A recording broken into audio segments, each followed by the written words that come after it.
Greetings from sunny and humid Santiago de Cuba. I'm S Halliday, a correspondent with the New York Herald newspaper, one of the larger daily circulating papers in the United States. I'm traveling with volunteers down here in this splendid little war to tell the people of New York City and environs about this conflict between the United States and Spain in order to liberate the Cuban people from the bondage of Spanish imperialism. That's at least what the Herald would have you believe, as all papers in these days have different political and persuasive bents onto them. Traveling, it seems like I have a lot here, but most everything will fit in my portmanteau, including my sign and my lap desk, and I can wear my reporter's bags and notebooks and drum canteen, which is very handy and such. But most of this can fit. The table, the chairs, and such. That was borrowed locally, as some of the volunteers have been able to forage for certain things and such. So I can travel pretty much with my suspension baggage and my valise and such like that. But my main quest is to find out the information, get myself to a telegraph office, and there's a number of them here in Santiago de Cuba that will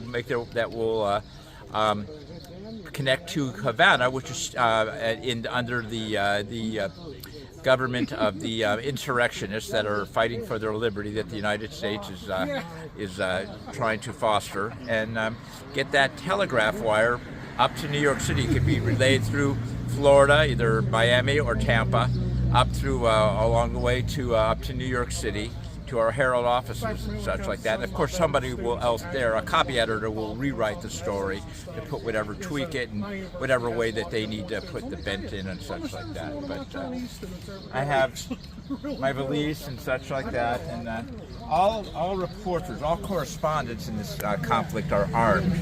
They're not considered exactly combatants, but they feel that it's necessary, and then we're fair game if some Spaniard wants to shoot at us and such, or capture us. So it's just for protection, and if somebody gets a drop on us, such like that.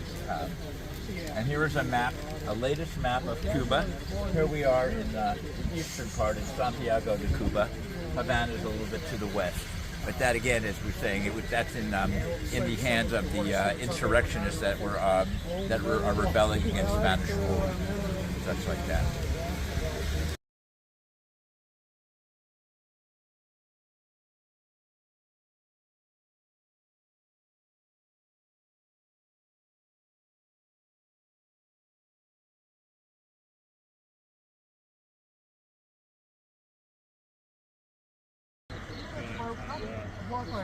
Hi, my name's Peter Tuttle. I'm representing a sailor from the Spanish-American War.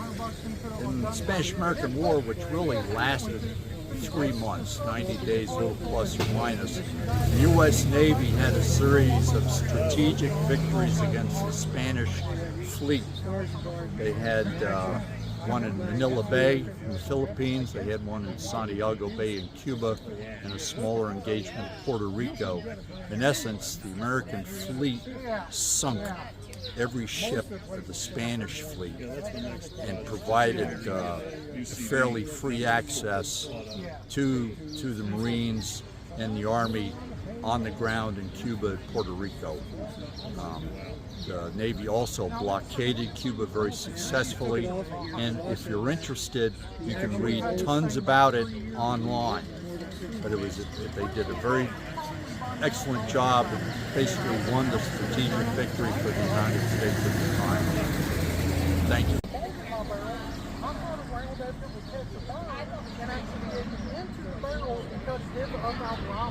And completely destroyed the barrel, and I felt like something's in there, and we went to get